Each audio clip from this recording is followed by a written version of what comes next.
What's going on, everybody? It's your boy Tanner Wadman of Barbarian Bite. Today we've got an incredibly intense abdominal whole core routine here. We're going to be hitting those lower abs, we're going to be hitting the upper abs, and we're even going to be hitting the obliques. You're going to love this. Let's just get straight into it.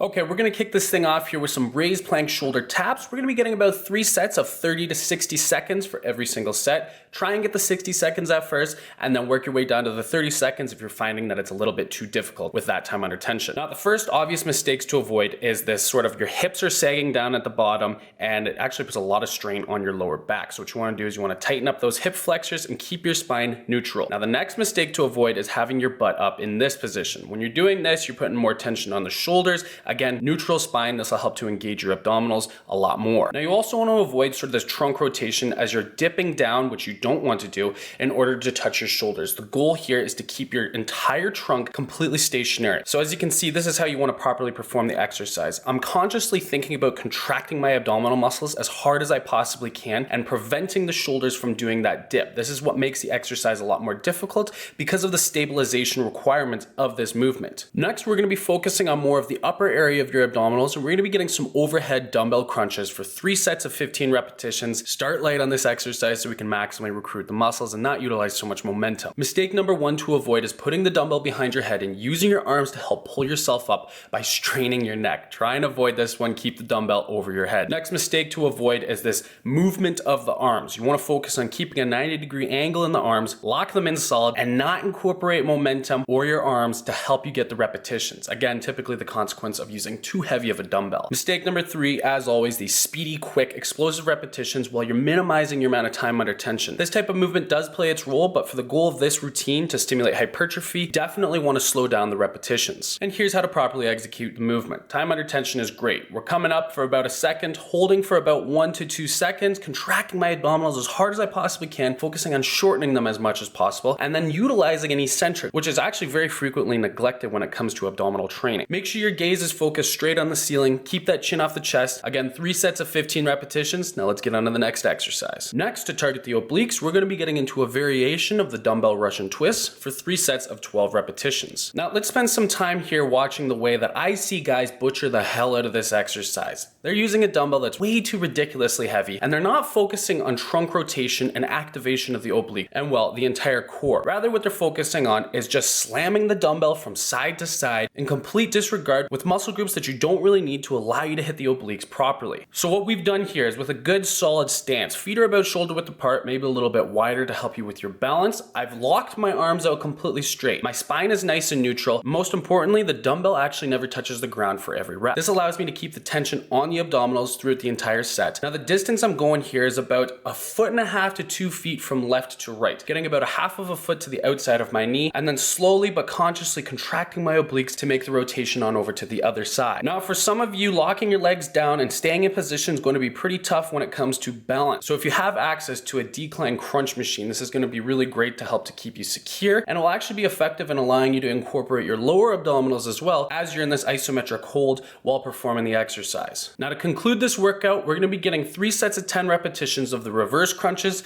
to help hit those lower abdominals. So the one thing I want you guys to try to prevent yourself from doing is not getting this posterior pelvic tilt. You'll notice that my butt never leaves off the ground. I'm not actually getting any of that spinal flexion. And by doing this, I'm not actually getting the full recruitment from the lower abdominals, whereas I would be able to get by bringing those knees as closely to my chest as possible and getting that rotation of the hips. Now, after we've gotten the posterior pelvic tilt covered, you want to focus on not letting your feet touch the ground, as you can see me demonstrating here. This is taking the tension off of the abdominals for every rep. Rather, what you want to do is leave about 1 to 2 inches with your feet always off of the ground. Again, this is just so you can increase the intensity of this exercise. So as we can see here, the proper execution of this movement, posterior pelvic tilt, so my hips are getting that rotation, I'm bringing my butt off of the ground. I'm letting my legs fully extend, but never actually letting the heels touch the ground. This is going to help to require a lot of stabilization and recruitment from the lower abdominals at the very end of the movement. And also the tempo I'm demonstrating here is great. It's under control. Momentum doesn't play very much of a role at all. And I'm really bringing the demand to those lower abdominals. This concludes the entire abdominal workout routine. 4 exercises. If you guys want to challenge yourself, try and repeat all 4 4 consecutively,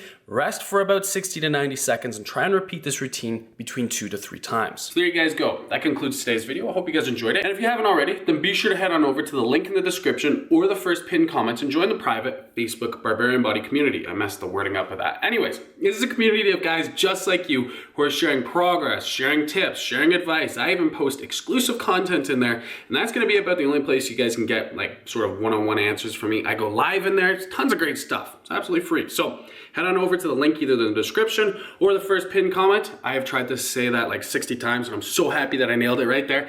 If you guys enjoyed the video, then be sure to smash that like button down below, and also be sure to subscribe for weekly workout tips and nutrition tips that you will not want to miss. Thank you so much for joining me, guys.